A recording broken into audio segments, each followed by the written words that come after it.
The school bell rang late that afternoon, and the hallway slowly emptied. But one classroom stayed quiet. Too quiet. Inside, a little girl sat alone on the floor, her knees pulled to her chest, tears falling into her tiny hands. She didn't speak, didn't move, just stared at the wall like she didn't belong anywhere. Her backpack sat untouched, like she had nowhere to take it, and no one to take her. No one even noticed her, except the janitor.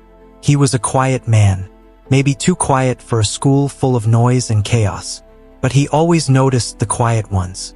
His name was Eli, 36, single father, working 2 jobs, smelling of lemon floor polish and tired dreams. He pushed his cleaning cart past the classroom, then stopped, looked in, and saw her. She looked so small on that big tile floor, like the world had forgotten her. He stepped in gently, no questions, no loud words, just silence and a slow crouch down beside her. She didn't flinch, didn't look up, but he saw her shaking. He didn't ask her what was wrong, because sometimes kids can't explain the storm inside them, especially when grown-ups always tell them to be strong. So he reached into his cleaning cart, past the mops, past the bleach, and pulled out something unexpected, a small plastic bottle, with a bubble wand inside.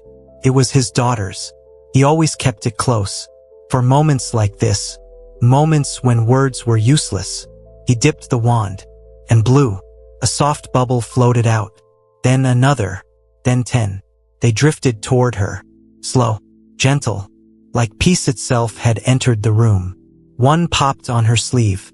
She looked up, eyes swollen and red, but she looked, and he smiled, not too big, just enough to say, "You're safe now." He blew again. A whole stream of bubbles rose and floated, and something happened in her face. A flicker, the smallest flicker, of a smile, not the kind you see in school pictures, but the kind that's afraid to exist, the kind that's forgotten how. He whispered, "It's okay, kiddo. You don't have to tell me." She whispered back, "They all leave. Everyone always leaves." His heart cracked, because he knew that line. He had heard it in his own daughter's voice, on nights when he worked too late, and came home smelling of soap and sorrow. He sat down on the floor beside her, not as a janitor, not as an adult, just as someone who understood. He handed her the bubble wand. She hesitated, then dipped it, and blew. It popped before it floated. She tried again, laughed a little when it hit her nose, then tried again. Perfect one floated toward the door. She giggled softly, a sound that made Eli forget the day, forget the mop bucket, forget everything. What he didn't know was that someone else was watching. Through the narrow hallway window, a woman stood still, frozen, not because of fear, but because of recognition. The little girl was hers. She had been late again, caught in meetings, caught in money, caught in everything but motherhood. She had arrived at the school 15 minutes ago, only to find the front office empty. No one knew where her daughter had gone. She panicked. Then she saw this, a man in a janitor's uniform, sitting on the floor, with her daughter, blowing bubbles, healing something. She didn't move, didn't interrupt, because in that moment, she realized he was doing what she hadn't. He was there. The bell had already rung. The school was closing, but this man stayed, without knowing anyone was watching. He didn't do it for praise, didn't do it for thanks. He just saw a hurting child, and did what he could, and somehow, that mattered more than anything else in the world. The little girl blew one more bubble. It drifted out of the classroom, right past the woman's face, and popped. She blinked, as if it burst something inside her too. Guilt, wonder, something new. Eli stood up slowly, brushed his knees, offered the girl his hand. "Let's find your ride, kid." She nodded, wiped her tears, and took it. As they stepped out into the hallway, she looked up, eyes clearer now, voice barely above a whisper. "Will you be here tomorrow?" He smiled. "Yeah, I'll be here." The woman stood still, hidden by the wall, Her heart was loud now, louder than any boardroom, louder than any paycheck, because for the first time, she had seen someone give her daughter something money couldn't buy: presence, gentleness, a kind of love that didn't come with conditions. And she didn't even know his name. Not yet, but she would. She would know everything, soon, because this was not the end. This was the beginning of something none of them expected. The night was quiet, but her mind wasn't. Lena sat at the edge of her velvet armchair, staring at nothing, a glass of untouched wine in her hand, her phone beside her, blinking with notifications she didn't check. She had watched it all. The janitor, the bubbles, the way her daughter smiled like she hadn't smiled in months. And it kept replaying. Again, and again, and again. Why did it take a stranger, a janitor, to bring her daughter back to life? Even for just a moment, she closed her eyes, and guilt came flooding in. Not the shallow kind, but the kind that drips from the walls of your own home. When you realize you've built a mansion, but not a childhood. Across town, Eli sat on the edge of his own world. Not velvet, just an old couch with a broken spring. His daughter Harper had fallen asleep on his lap, cheek pressed into his chest, her bubble bottle still clutched in her small hand. He looked down at her, and then out the window. The moon didn't shine any different. But something in him felt changed. He had seen that girl, the one at school. He didn't even know her name, but her words haunted him. They all leave. He had said that once, to his own reflection, the day Harper's mother disappeared. 3 years ago. No goodbye, no note, just gone. He never told Harper the whole truth. Just said her mom was busy, traveling, working, anything but the truth. Because sometimes, a lie is kinder than reality, especially for little girls who think everything is their fault. The next morning came fast. Eli woke before the sun, made Harper a peanut butter sandwich, tied her shoes, walked her to daycare, and arrived at the school early. The hallway smelled like pencils and routine, but he wasn't the same, and neither was Lena. She sat in her car across the street, watching the school, not because she didn't trust them, but because she didn't trust herself. She had left her daughter behind so many times, convinced herself that business came first, that her child would understand one day, that providing meant loving. But now, she wasn't sure anymore. She watched every door, every window, until she saw him, Eli, pushing his mop bucket, whistling softly to himself, unaware he had become a character in her life. She stepped out of the car, walked across the parking lot. He didn't notice her at first, not until she cleared her throat. He turned, eyes tired, shoulders tense, and when he saw her, he froze. She looked like someone from a magazine, and he looked like someone who cleaned up after those people. But she spoke first. "You helped my daughter yesterday." He nodded slowly, unsure whether this was praise or complaint. "I didn't know anyone saw," he said quietly. She nodded. "I did." There was silence, the kind that stretches across class and expectation, the kind that doesn't know where to land. She looked down, then back up. "You were kind to her, more than I've been lately." He didn't reply, because what do you say to a mother confessing failure? She continued, "She's been having a hard time, since the divorce, since the schedule changed, since everything became a spreadsheet." He looked at her then, not as a stranger, not as a janitor, just as a parent. Kids don't care about spreadsheets. They care who's there when they're scared. Her lips tightened, as if holding back 1,000 regrets. "What's your name?" she asked. "Eli." He didn't ask hers, because he already knew. Everyone knew Lena Carson. Tech empire, magazine covers, luxury everything. But right now, she didn't look like any of that. She looked like a mother, just trying to not break. She reached into her purse, pulled out a business card. "If you're ever looking for something different, let me know. I think kids need people like you." He didn't take it right away, just stared at it, then at her. "I'm not looking for anything, except peace." She smiled, a real one, worn and small. A few days passed. Eli didn't see the girl again. Not until Friday. He was wiping down lockers when a soft voice echoed through the hallway. "Hey." He turned. There she was, backpack bouncing, bubble bottle in hand. "You remember me?" she asked. "I do." She held up the bubble wand. "I practiced." He crouched again, like the first time, and she blew a perfect bubble. It floated, and for a second, time didn't move. He clapped once, small and warm. She giggled. Then she whispered, "Can I show you something?" He nodded. She reached into her bag, pulled out a drawing, crayon lines, stick figures. One was a little girl, one was a man with a mop, and one was a huge bubble. "That's you," she said. "That's me." That's the day the crying stopped. He didn't know what to say, so he just looked at it, like it was art. Because it was. Lena saw the whole thing again, from behind the front desk. She didn't interrupt. She just watched. And this time, she wasn't frozen. This time, she was breaking open. Something inside her. Something old. Something she had built out of control and numbers and late meetings.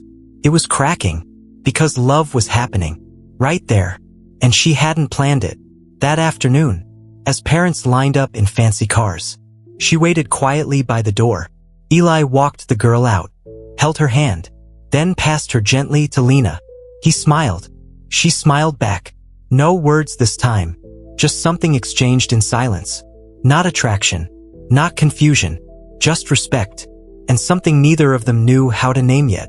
But it was there. And it was real. The next week, Eli noticed things were different. The hallway felt warmer. Not in temperature, but in presence. Little voices greeted him now. Teachers paused to smile. Even the principal started calling him by name. It wasn't just because of what he had done. It was because of who had seen it. And word spreads fast, especially when the person watching is Lena Carson. She didn't speak to him much, just short exchanges during pickup. A nod, a half smile, a glance that lingered for a second longer each day. But the girl, Ava, she became a part of his day, of his rhythm. She waited near his cart before her classes, helped him untangle his mop cord, asked questions he never thought he'd answer. Why do you always clean in lines? Why do you hum that song? Why do bubbles make sad kids happy? He never had answers, just gentle responses. Some things don't need reasons. They just work. Ava had started drawing again. She showed him one every other morning, each one with brighter colors. And more people. One had her, him, and someone new. A woman with brown hair and a phone in her hand. But this time, the phone was in her purse. "That's Mommy," she said.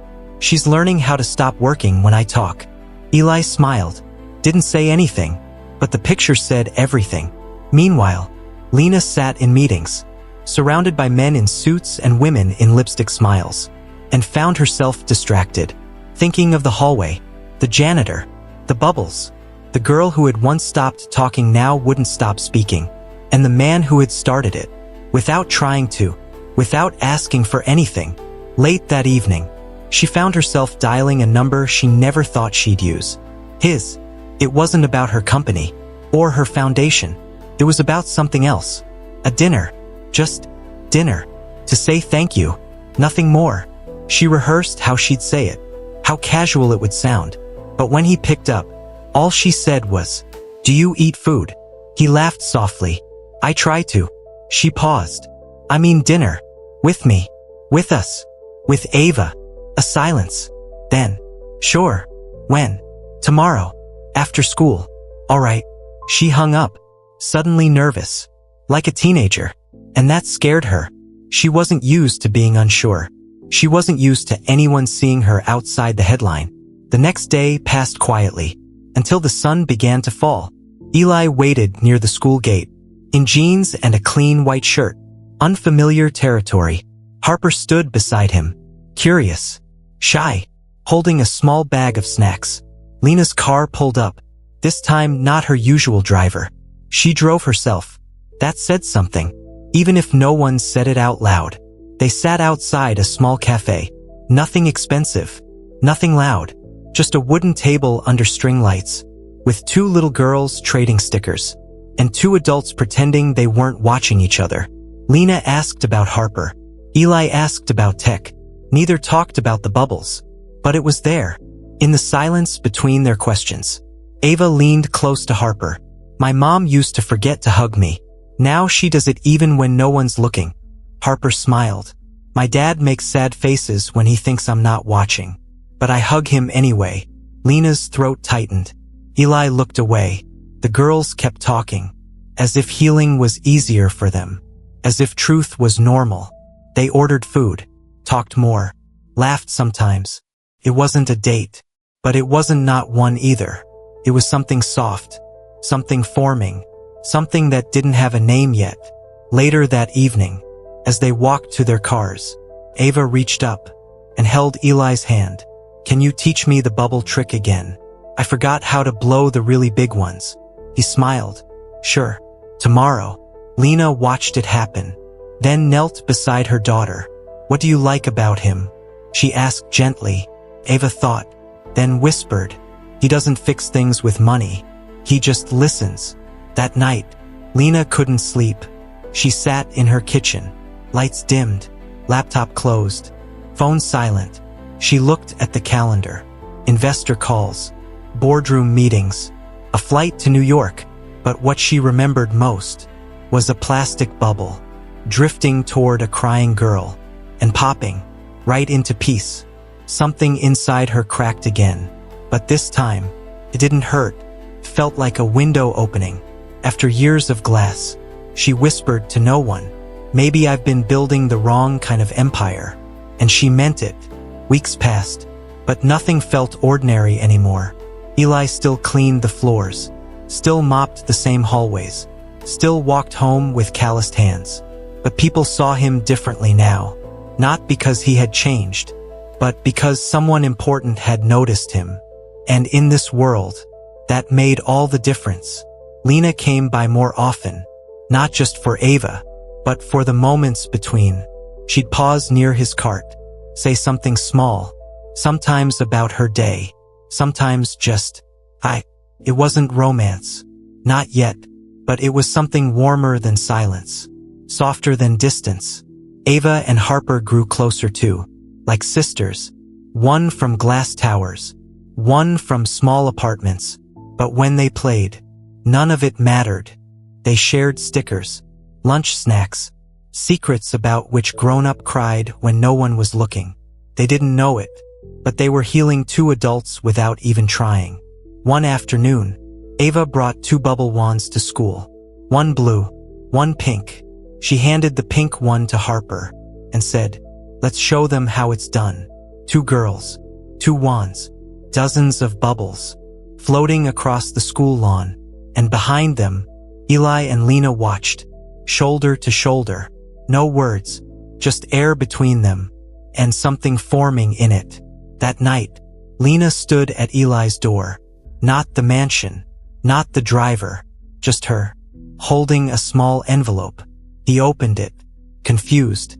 She smiled nervously. It's an offer, she said. He didn't touch it. What kind of offer? A real one, she whispered. Not charity, not pity, a full-time role. At my foundation, kids like Ava, they need people like you, not just to mop floors, but to remind them the world still has safe corners. He looked at her, really looked, then stepped back, let her in. They didn't sit, they didn't rush. He stared at the envelope again. I don't want to leave this school. These kids know me. She nodded, then said something he wasn't expecting. What if we build something new, together, somewhere they can come, not just to learn, but to breathe, to feel seen. He blinked. You and me, running a foundation. Her voice didn't shake. You and me, building something for kids, with bubbles, and music, and no suits, no silence. Eli didn't answer. Not yet. The door creaked open behind him. Harper stood there, holding Ava's drawing. The one with 3 people. The one with no title. Just hope. He looked down at it, then up at Lena. I'll think about it, he said, and she smiled, because that was more than a maybe. It was a beginning. But beginnings always come with shadows. That weekend, Lena flew to New York. A brief trip, a final meeting. Eli walked Ava to class Monday morning. Harper in one hand, lunchboxes in the other. He stopped by the front office, dropped off something for Lena, card he'd written last night, then walked out smiling. He never saw the woman walk in after him, never saw her eyes scan the hallway, the familiar steps, the name on the office door. She paused, then knocked once. The receptionist looked up. "Can I help you?" The woman placed a small photo on the desk. A grainy image. A man holding a little girl. Bubbles in the air. Her voice was cold, low, but certain. "I'm looking for him. He doesn't know I'm back." The receptionist glanced at the photo, then looked toward the door Eli had just walked out of. She didn't say anything, because some stories don't end. They circle back, in unexpected ways, at the worst times. Or maybe, exactly when they're meant to. The woman picked up the photo, and waited, not for the janitor, not for the girl, but for a truth that had been missing. For 3 years, the truth he never told Harper. The woman was her mother, and she had come back.